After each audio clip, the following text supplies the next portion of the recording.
Are you tired of watching shows that only give you general social media theory and expect you to figure out how to apply it to your own industry? Join us for this week's episode of Social Chatter, the industry's longest-running social media marketing news talk show. Not only will you learn the latest breaking news, but you'll also gain practical advice on how to apply it. Now here's your host, Christian Karasiewicz.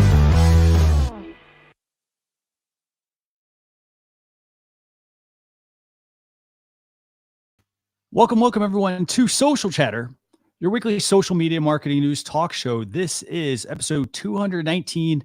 I hope everybody had a fantastic Thanksgiving last week. That's why you didn't see us publish a show. We want to make sure everybody had time to, spend it with their families, probably get a little Black Friday or Cyber Monday shopping done, but overall be thankful for, all the things that they've been given, all the experiences, all the opportunities, and whatnot. So, thank you very much for joining us this week. Sorry, we're running a few minutes late today. We were just running through a couple of things beforehand, but really excited to have you guys back.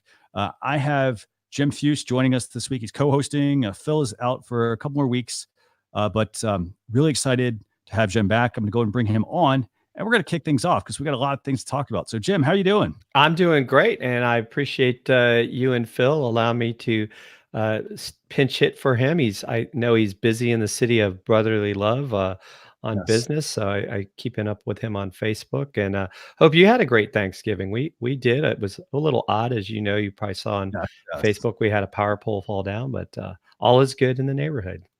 Definitely. So who do we have on this week, by the way? We have Arjun Ray, and he is a very interesting individual. Looking forward to learning about a product that he's very involved with, and I think he's going to be a great guest today. Definitely. So we had him on a couple of months ago actually, and at the time I think he was launching his tool. It was called Hello Wolfy. I'm going to let him actually do the honors and introduce the program, but let's go ahead and bring on Arjun, have him tell everybody about himself, and then we'll kick things off. So Arjun, it's good to have you back. Good to be back. So I was telling people, you created Hello Wolfy, but do you want to just tell people a little bit about yourself, best way they can get in touch with you, and then also a little bit about your product? Absolutely. So HelloWolfy.com is essentially a data-driven marketing platform, much like other social media scheduling platforms. Obviously we schedule content, but unlike any of our other competitors, we actually help you optimize, curate, and then get the analytics you really, really desperately need to become better marketers over time. Now, those capabilities I just mentioned usually are, offered by high-end tools, which may cost you tens of hundreds of thousands of dollars. We are offering at $49 a month, so that every small business owner, no matter where you are in the world, can compete with the big corporations. And what I want to show you today is some research that we've been doing with emojis, which are obviously shown statistically to drive double-digit engagement. But now the issue is with 3,000 emojis, how do you sit there as a human being, go through all of them and try to be contextually relevant? So we built technology that allows you to do that programmatically. Fantastic. So we're going to get more into your tool right before tool time, right? Yep. So with that, Jim, where do you want to kick things off at? We've got lots of topics to talk about. I know we've talked about kind of a little pre-planning here, but where do you want to start? Let's start with Pinterest. So what do we have going on with Pinterest here? So Pinterest is joining the shop feature, which I think is extremely smart of them. For one, because as we've talked about with Pinterest, there's a lot of people that use Pinterest, especially it's, obviously very female dominated. But I think what this does is it will really encourage businesses to create a business presence on Pinterest, as well as the fact that this shop feature is going to highlight products that Pinterest thinks people will be involved in. So I think it's extremely important for people to pay attention to this. I think this is a smart move on their part. Yeah, I think overall, on the surface, it's like, oh, well, great. Hey, they're launching this for 17 businesses, 17 small businesses. How do I get involved? But yeah, I know you and I were talking about this beforehand. I think this is on the surface, 17 businesses. How do they pick these? But I think that this really, in my opinion, gives businesses hopefully the push hey, there's small businesses that seem to be doing a really good job. Pinterest wants to bring them on. So this might be a good reason for me to now make sure I've got, a Pinterest business account, that I've got my website optimized for Pinterest SEO. But I like this. Arjun, what do you think, by the way, about Pinterest shops, as they're called? Yeah. No, I'm all about small businesses, right? We want to help small business owners and startup founders. All of us here compete with the big corporations, and American Express with Small Business Saturday was just another effort nationally to go about that. I think doing something at a platform level goes even beyond what American Express could do as a payment provider.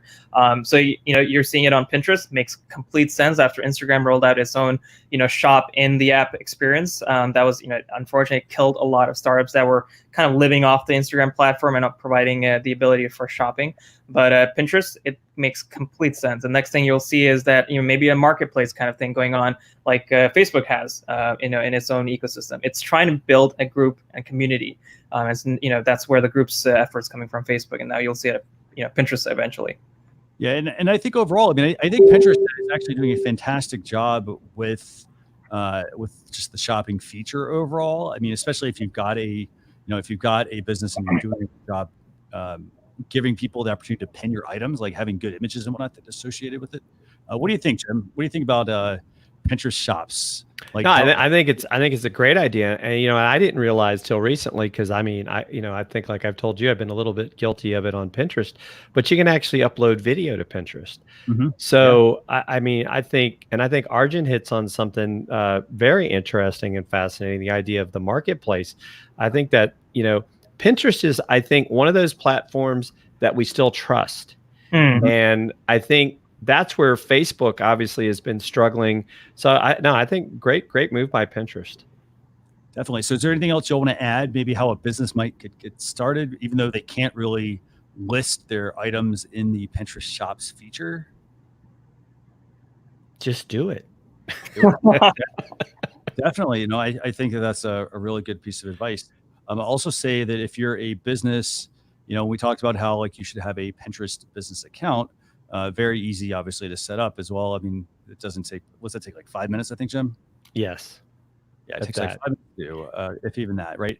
So that's the first thing I would do. And then the second thing I would do is I would actually look at the businesses that are featured on here, because these are ones that Pinterest hand-picked. They curated themselves, and there's lots of different ones. We've got the Citizenry, we've got Fount, we've got Curl Mix, we've got Stasher. One thing you'll notice, though, is that here's one in Toledo, Ohio called Hydgelite. I think I said that right.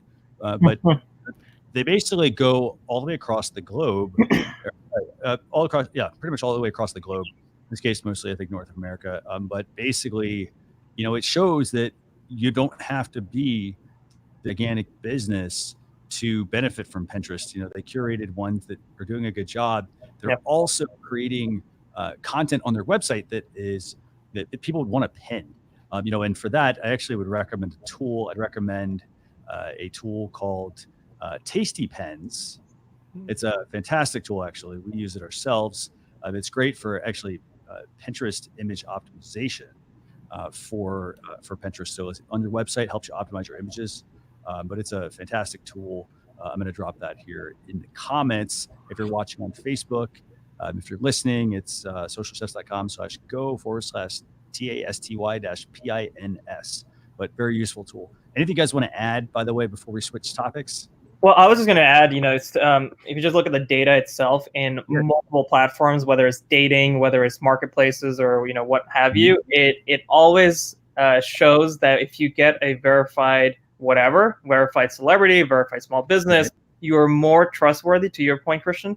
But more importantly, not only is the trust factor there, but you're actually more likely to convert and make hit the bottom line. So all of these efforts are great, and we're seeing the verification right here for small businesses. The next thing has to be marketplaces. The next thing has to be bringing the community together, forming groups. Facebook is doing a great job with honing in on the group side, but I think Pinterest has been a little behind in terms of it should have been the Instagram.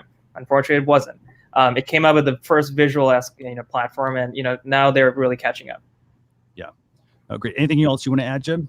No, I think both have hit on the points, and I really like Arjun's thoughts of just the whole community aspect, because I don't think people have ever really truly looked at Pinterest in that way, and there's no reason they couldn't do it.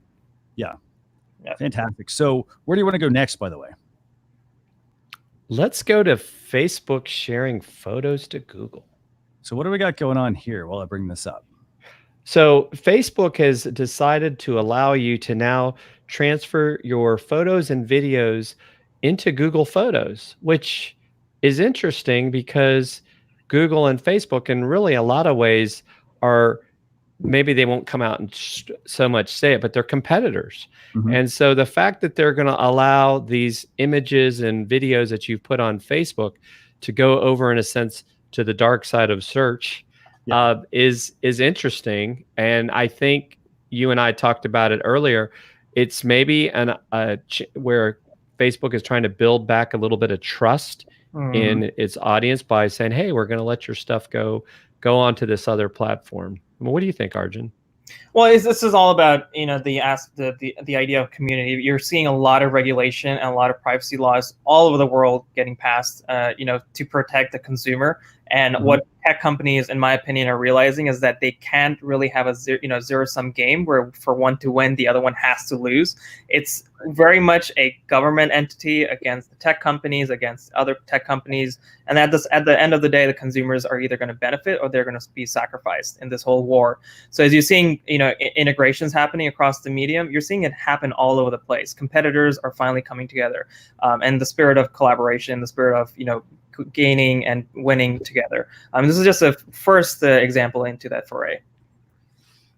Yeah. So overall, what one thing I think I really like about this is the fact that this works for photos, it works for videos, which I think is very good. The other part that I think I like about this as well is they're kind of limiting this right now, so they're limiting it to people that are in Ireland, for example, to start, and then they're going to move into hopefully some other places as well. So they're adding that, and then the fact that it only links to to Google Drive. I mean, I think they kind of have to. You kind of, in a way, have to follow what other people are doing for certain things.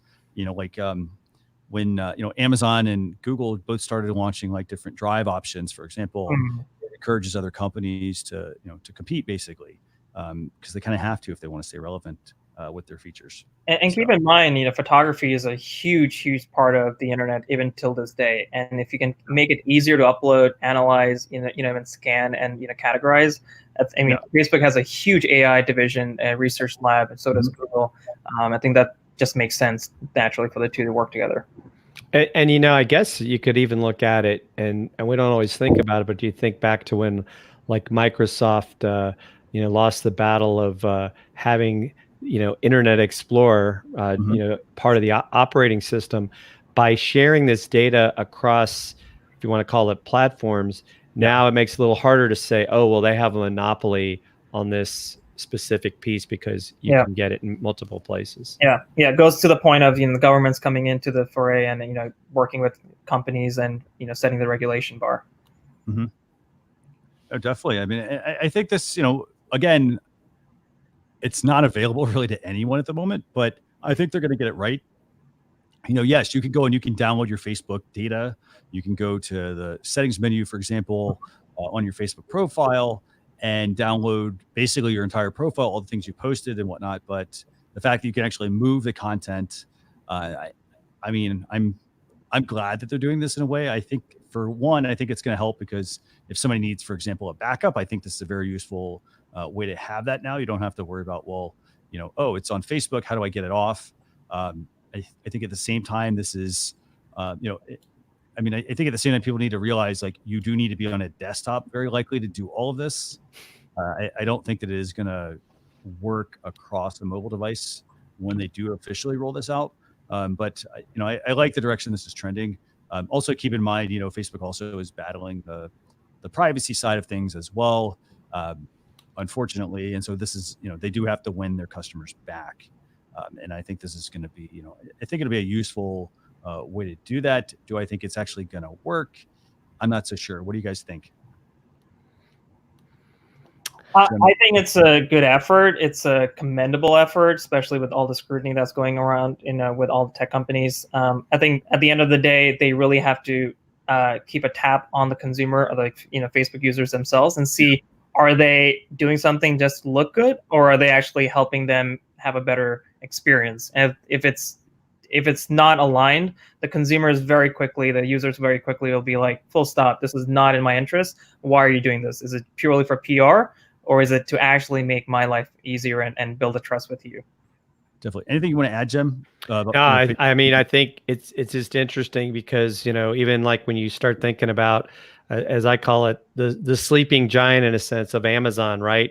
There's Amazon Photos now, and they're slowly doing all these things that don't get as much publicity. I mean, even I think starting to do stuff with creators and go on live. And so I think this next decade is going to be interesting to see where social goes. And, I sometimes, people joke about MySpace, right? But who's to say who will still be standing at the end of the next decade?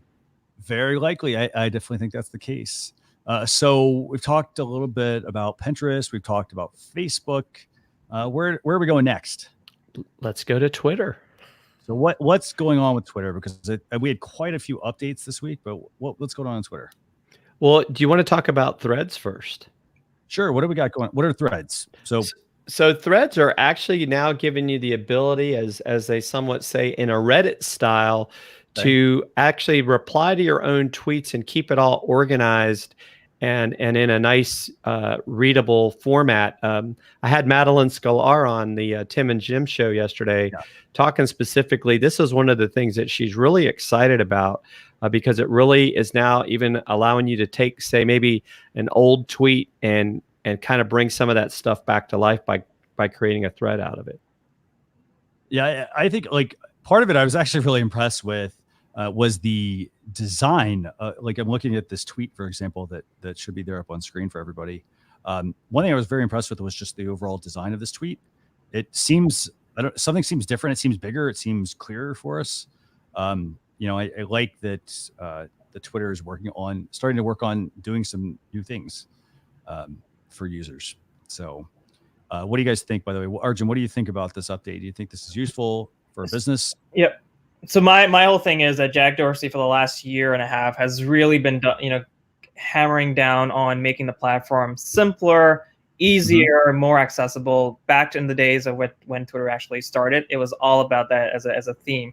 Over time, things have really become very complicated and very complex. And so but you can really simplify it to the point where, Twitter was years ago. You have to keep in mind today businesses and how people use the tools are very complicated. So this kind of makes it easier. I still think it's a little clunky. I think they could still do a better job. It kind of looks like the tree for the family tree. You see your parents up there, you see your grandparents, and it gets very complicated. But I think there isn't a really immediate better solution. But my thing is that it's a good effort. Twitter is really trying to find its own soul right now, and it's still one of the biggest platforms on earth in terms of social media. But it's still not simple enough for as it used to be years ago when it launched. Yeah, I mean it's tough getting people. I think to for Twitter, I think for a lot of people, confusing. I think at the same time I think that they also feel that it's overrun with spam a lot of times, or a lot. Yeah. So, but hey, Jim, there's a good way to get a lot of value out of Twitter too, right? I mean, and that's using Twitter chats.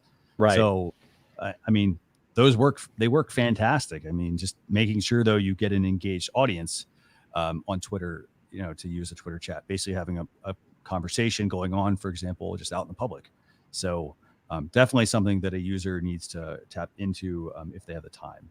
And it doesn't have to be like, oh, you need this every day. Maybe do it once a week, once a month. So, right.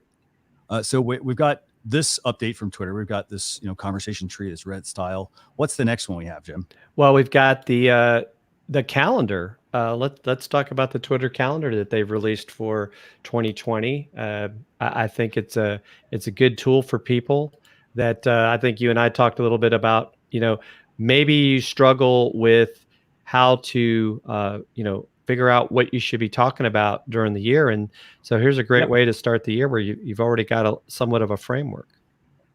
Definitely. I think this is a very, I like this. I mean, I think that for people that they struggle with knowing what to post, it's not always about, as a business, buy my stuff. So every tweet that you put out, for example, is not like, oh, go buy this. You should have a bucket that you pull from every so often, but you mix it in with, useful things. So for example, on this calendar, I'm going to go through just a couple of pages of it.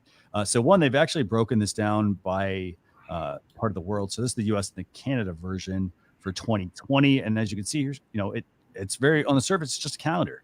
But what they've done is they basically put in important events based on that location. So we've got, New Year's Day, obviously, Chinese New Year, Martin Luther King Day. We've got the World Economic Forum going on. Let's see what else we have here. We've got standard things, Valentine's Day, Groundhog Day, all that sort of stuff. But New York Spring Fashion Week, for example, that's useful if you're a business and you participate in Fashion Week or you want to participate. So not saying, well, hey, like, let me wait and figure out when all this stuff is. Let me actually see what they share, and then I can put that on my calendar if it's something that I think is useful for me as a business owner. And again, this is based on the region, so very useful updates. Also, it's a free update, so just go down with the PDF that they provide. So, Arjun, anything you want to add to this as well? Yeah, this is actually exactly what Hello Wolfy was all about, right? Is you throw content into categories, or some people call it buckets, some people call it, baskets and whatnot. Because really, at the end of the day, there are certain things that are evergreen, and you really need to be on top of it. If you missed Thanksgiving Day last week, if you missed Cyber Monday, if you missed Black Friday, can you name another retail major holiday where business owners should have been on top of? Like those kind of things, you really need to be reminded of, and you really need to be on top of. So like having something like this. And in fact, I would probably have the engineering team on our side ingest this so that we can make recommendations programmatically for our users. I think something like this, every platform should do it for, remind people not just about their friends' birthdays, but hey, New Year's Eve is coming soon. Talk to your 5 friends, closest friends, say hello. So, what are your goals? Something like that would be helpful. Anything you want to add, Jim, about Twitter's Twitter business calendar that they've launched? No, I think we've pretty much hit on it, and I like what Arjun has added as far as what people really need to think about with the planning in general. Yeah.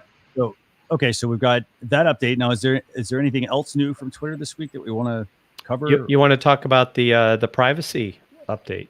Sure. What do we got going on? What is this one? So they're really, we talked about this beforehand. It's just this whole idea of transparency. They're really doing a good job of letting you know where your data is being used, who's seeing it. I think you had the article to pull up for that. I do actually. Yes, I've got the Twitter privacy. There we go. So, yeah, this is basically on Twitter's site. So we go to privacy.twitter.com. We've got, basically 2 sections. We've got one for users and we've got one for partners, where they're talking about basically how your data is used, the things you own, the things you obviously need to make sure you pay attention to as a user on Twitter. Basically, it's a one-stop shop for Twitter privacy. This is essentially what it is. Now, as a business owner, I think that this is, one, it helps you learn about GPDR. If you aren't familiar with that acronym, CCPA, which is a new one, the global DPA, which is data processing addendum. So you can learn about those. But I also like the fact that they're going to keep you hopefully updated on all of their terms and their privacy policy changes. I think, hopefully they're going to keep that stuff up. I think it'll probably be a monthly basis, but as a business owner, I think you need to, take the time to go through this, see what is actually useful to you, and, and basically then adjust what you're doing. Make sure you don't run afoul of anything that they've outlined in this document. If it's in the document, it's important. That's basically what I would say. So anything else y'all want to add, by the way, on Twitter's privacy center that they've launched?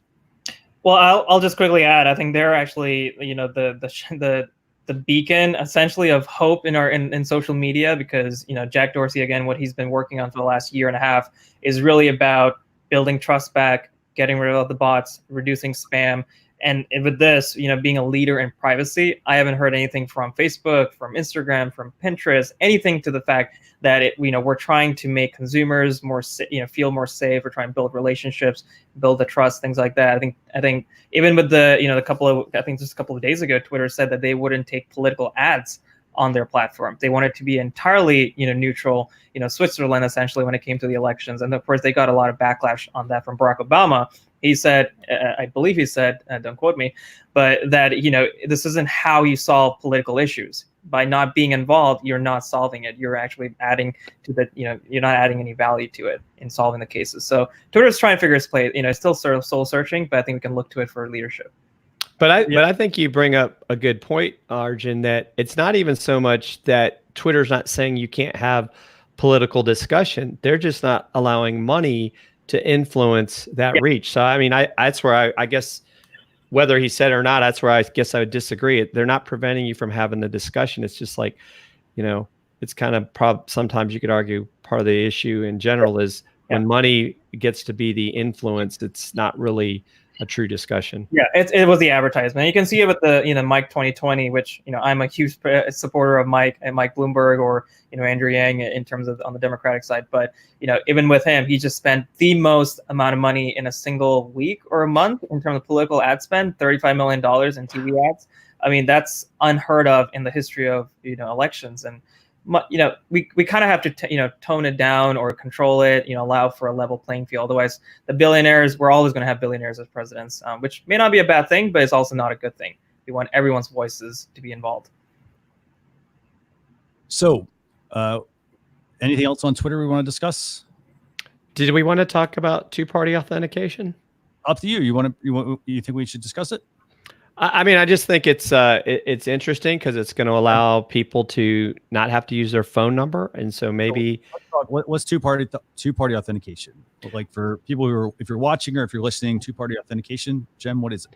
Well, you have to go through a two-step process to prove that you're who you say you really are. And in the past, Twitter's always been it had to be a phone number, and so I think sometimes that actually kept people from maybe signing up for Twitter because they didn't want to tie it to their phone. So now you've got this process that, I also look at it, it may bring some people into Twitter that like, I don't want to use my cell phone, or, they might be involved in multiple accounts. So, and I think it will also prevent bots and people's accounts from getting stolen, which has happened to some people we know that had some pretty significant followings. Yeah, in two-factor authentication, I mean, for a lot of people, this works great. For example, if you've got the phone on you. However, and this is the same process for pretty much anybody who wants to use two-factor authentication. You always have to have the phone on you. There's usually some sort of timer involved in it as well. So it sends code out to your device.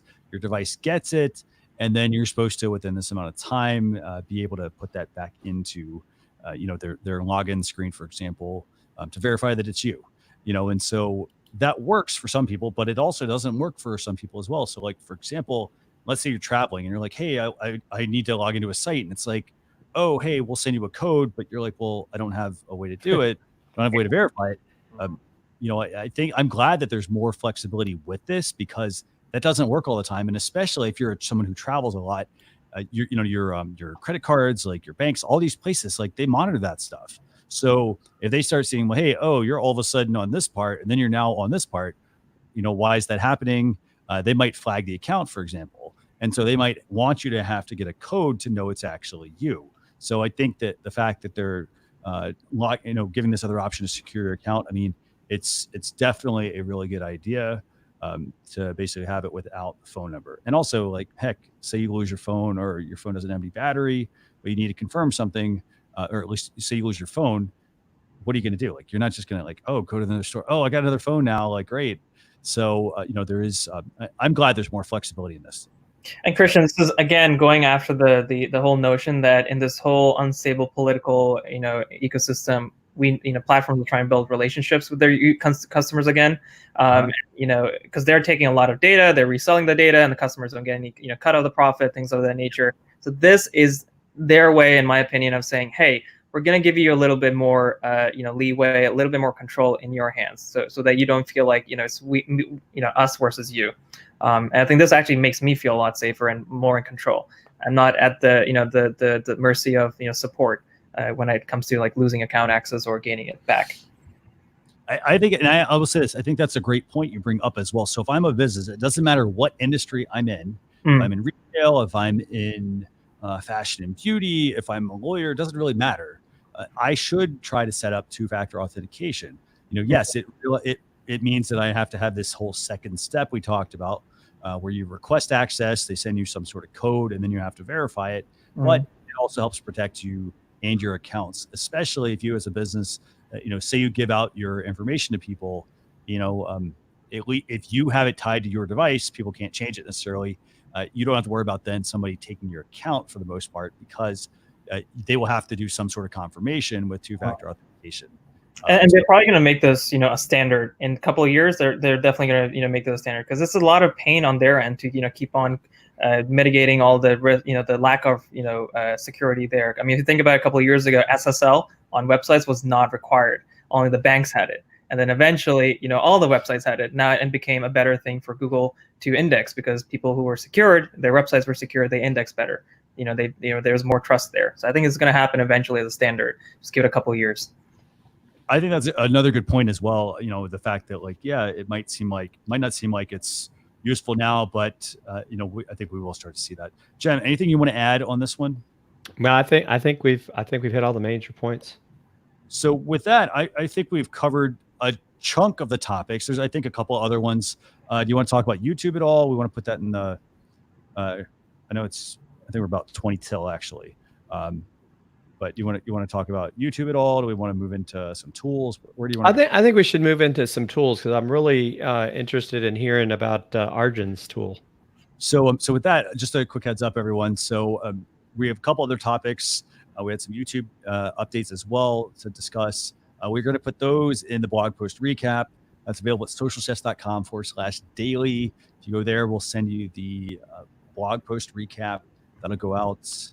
I think that goes out maybe tomorrow, Monday. I have to remember the schedule, but that will go out with all the other topics and the tools that we do discuss here.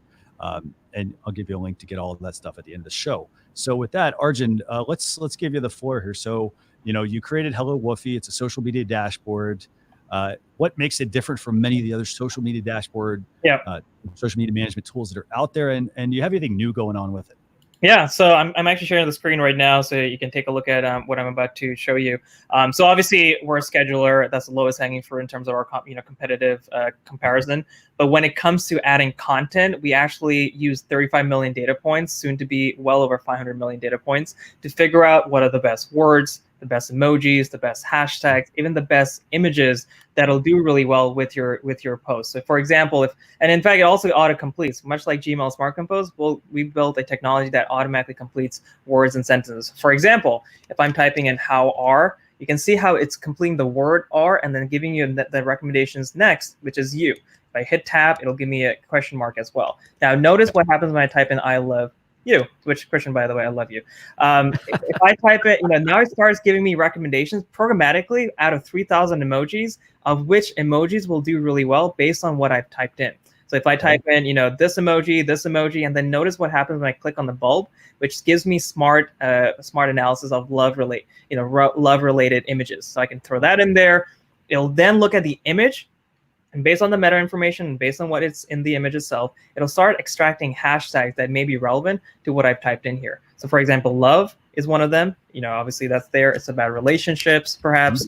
If I want to type in family, it'll start giving me, recommendations for family as well. So like family time, there you go. So we're not really reinventing the wheel. We're just making it faster and more efficient so that small business owner can do more with less and not have to feel like they're winging it, or spending hours on end just catering to their existing clients and not being able to find new clients. But what I really wanted to show you, or rather talk about today, is that you can get this, your audience can get this for $49 for the entire lifetime. And that's an AppSumo campaign that we're running with AppSumo, of course. You can get it right now for $49. You can see a little bit about the information, on, what we're providing. But one of the things that is coming up soon is a Google Chrome extension that allows you to do exactly what I showed you. Autocomplete in emails, in newsletter creation platforms, in note-taking apps, and get trending, engaging emojis. And as you know, emojis are driving double-digit engagement. Adobe came out and they said up to 64% uplifts in engagement. We're seeing over 120. And to that end, we actually built a platform which is called emojidata.ai. That's going to be released in the next month or so that developers and platform owners can actually integrate this technology into their own system. So Outlook or AOL.com, Yahoo.com, they can actually autocomplete words, allow their customers to autocomplete words, but then also see trending and trending, emojis. And you're seeing right now on your screen, real-time analysis of which emojis are being used the most. As you can see here, the crying face and the emoji with the two hearts in the eyes, they're obviously the most popular, and Adobe really does back up that research in their report from July. Wow. Very cool. I like this. This is a fantastic tool. And how much was that, by the way? It's $49 for the lifetime. It's a limited time offer from AppSumo, and then after that, it's $49 a month if you sign up with us directly. But we're always happy to help small business owners and give them discounts if they need it. Wow, yeah, it's very impressive. And I'm going to bring this up here. Get the comments going through the comments here. So Barb Tomlin, who's often viewing the show, she says, "Hey, she's sold. It's the first time she's seen or heard anything about Wolfy. She's impressed by its recommendations." And that's the thing. Like, I mean, you have to look at it on the surface. Like, oh, it's a social media dashboard or management tool. What else can it do though beyond that? Which is, as you can see here, it does quite a bit. So that's the one thing like to keep in mind with a dashboard tool. It's great to be able to put stuff in there, but you want to be efficient as well with the messaging that you're putting out. In this case, the emojis and all the other things that are going with that. Because that's, all of those things combined help you get, more reach, get in front of the right audience with your content. Yeah. So and we really want to give you a fighting chance, because every small business owner, as you may relate to, doesn't have the time and doesn't have the resources. And so when they look at big corporations that have been around for 30, 40 years or well-funded, they have unlimited marketing budgets. So right. For $49 a month, and if you do the AppSumo deal for $49 for a lifetime, you have a fighting chance. And we don't want to replace you. We want to augment your capabilities with data science, and none of our competitors are doing that. In fact, one other thing that we do is also make sure you don't get in trouble with, we were talking about Twitter. Twitter came out last year and they said if they detect anything that is too similar or duplicated, we will not hesitate to delete your account, warn you, and delete your account. So as you can see on your screen, we're analyzing your content and seeing how similar are you based on the platforms, based on your library. As you can see, there's over 15% here. But as soon as it hits 84.99 or goes beyond that, we'll tell you full stop. Let us take care of the changing up the words and links and hashtags, things like that, so that you bring the similarity down. We do it programmatically. How many platforms are you able to tie into with this offer? As far as like, how many accounts can you do? 5, 6, or? Yeah, great question. So you get 25 accounts in total, social media accounts. So that's like 10 Instagrams, 10 LinkedIn's, 5 Facebook pages, if you will. And the price point is $49. We want to introduce more tiers. We're just looking for feedback right now. So the feedback or the question that from your viewer, that actually is super helpful for me, because I'm making a roadmap right now, and we're in the process of trying to bring in more partners and more capital.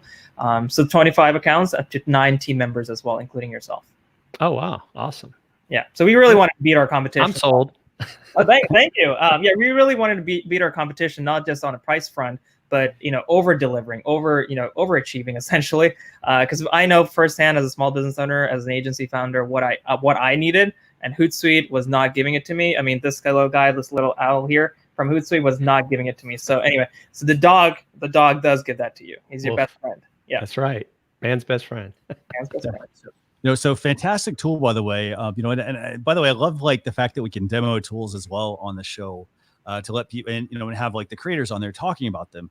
So Arjun, just a question for you real quick. So if people have, if they have questions about the tool, should they like go to the Facebook page? Do you have like a Facebook group set up? What do you have? How do they go about like kind of sending suggestions and things like that? Yeah, great question. Thank you so much for asking that. So you can go to our website, hellowolfy.com with a Y. You can click on Join Content Masters, which is our Facebook group. You can scroll down all the way to the bottom and see our newsletter subscription capabilities. You can sign up there. Or if you just want to say hello, go ahead and email me at arjun@hellowolfy.com. You can also find me on social. I'm very much answering all our tweets coming in. But if you have questions, and if you bought a AppSumo lifetime subscription, please leave a really honest feedback on the review section itself, or you can ask questions in the question sections as well. But as you can see, we have a lot of 5-star reviews here. We have a lot of 4-star reviews as well. So I'm proud that we're able to support a lot of business owners. Wow. Fantastic. So that is just tool number 1 for the show. We've got 2 other tools that we want to cover, actually. So be sure, if you have questions about any of this, for $49 in lifetime deal, that's definitely worth getting. So I'm going to go ahead and we're going to switch over to tool time now. And we're going to talk about 2 tools that we like to bring up every week. And by the way, we would have covered Arjun's tool as well during tool time specifically, but we didn't because we actually covered it on a previous episode.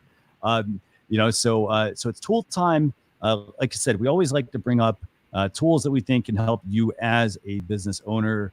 Some of these are hardware, some of their software, some of them are apps, things to help you get more done or to be more efficient with your time, because obviously we know that time is a very limited resource. So the first tool that we want to talk about this week, it is called Seamless. And I'm going to let Jem actually talk about this one. And I'm going to let Jem talk about this one because I think he actually just signed up for this tool. Yes. So we've got Seamless. I've got it pulled up here, but if you want to actually, let me pull your screen up. Let's switch that. Yep. There we go. We've got Jem's version of Seamless pulled up, but go ahead and tell people what is Seamless? What does it do? So Seamless is really a great way for you to get into lead generation. And I think the really neat thing about it, the thing that really got me interested is I learned about this from Stu Heinke in his book, Get the Meet. Well, actually not in the book, but meeting with him one-on-one. And he's like, this is a great tool for you digging down and finding those people maybe that are beyond the gatekeeper, because it's helping you find the information, email addresses, phone numbers, their social networks, so you can get a little bit smarter before you approach them. And so I was going to do a quick, search here just to give people an example of how it works. So, because I've got a client that we're looking for some sporting goods folks and some sports people. And I said, well, let's see what's here just in the Atlanta, Georgia area where I'm physically located. And so I got Atlanta there. And so let me make sure I'm still learning it. So that's why, don't beat me up. And so then we go ahead and we do a search. And these are all companies in the Atlanta, Georgia area. It gives you the size of the company, the number of the employees. It gives you their website. And so we can even go beyond that. And you can see I have multiple pages. Okay. And so, as an example, maybe you're a company that's got a running product, right? I didn't know the Atlanta Track Club was a $1 to $5 million company. So if I go hit the find feature, okay, and then let's see if I can get it to pull up like we did it earlier. And let's see here.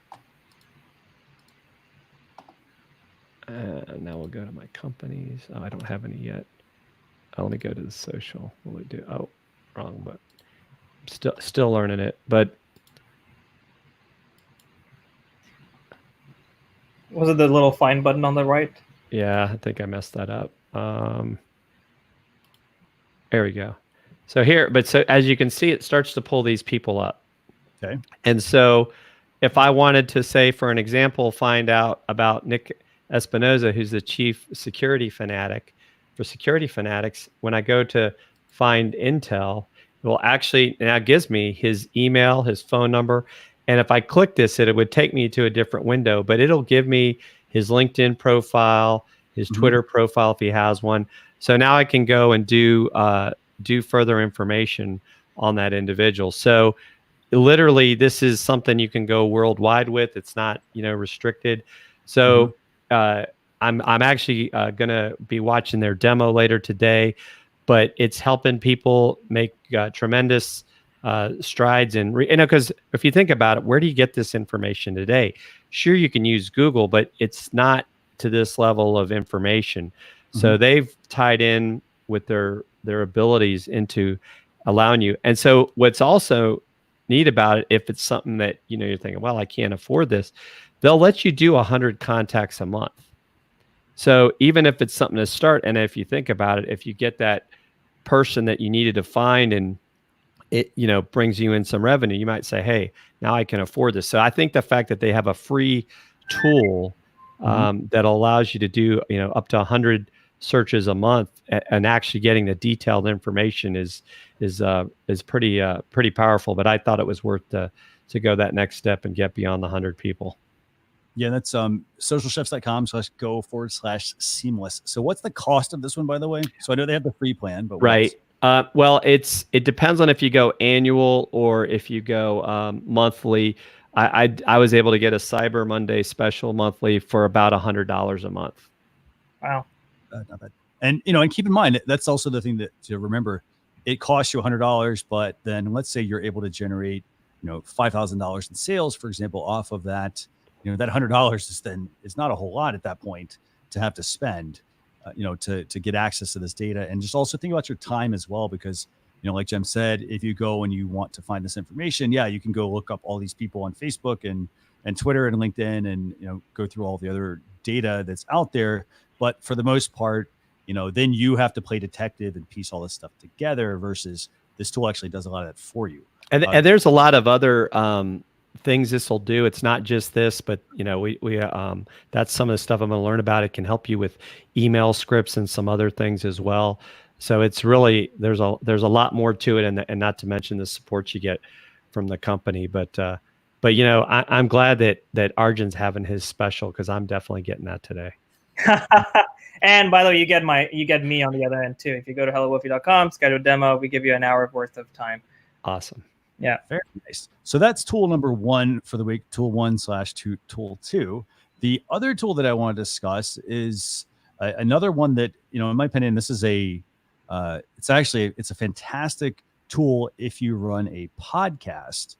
And I know, Jem, you and I talked about this offline. We talked about just how useful some of these tools can be. So like what this basically, the second tool is, it's called Smart Podcast Player. If you know Pat Flynn, he basically created this, and it's basically a WordPress plugin.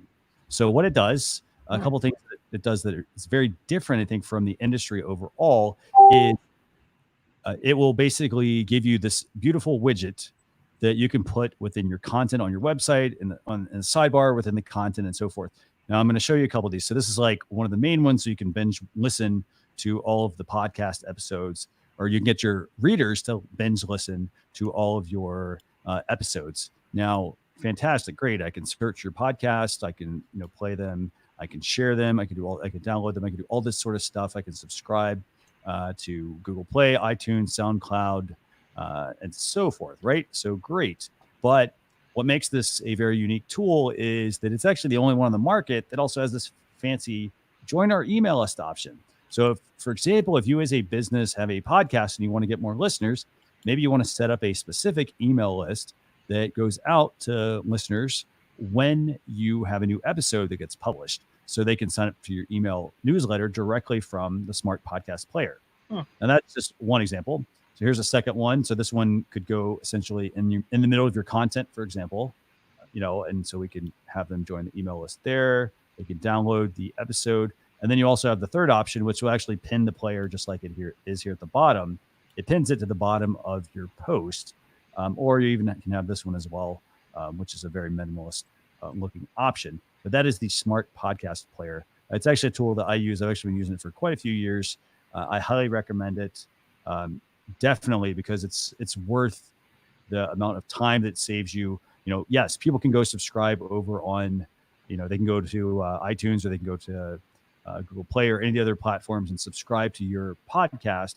However, they then have to find it and whatnot. And I think this helps it.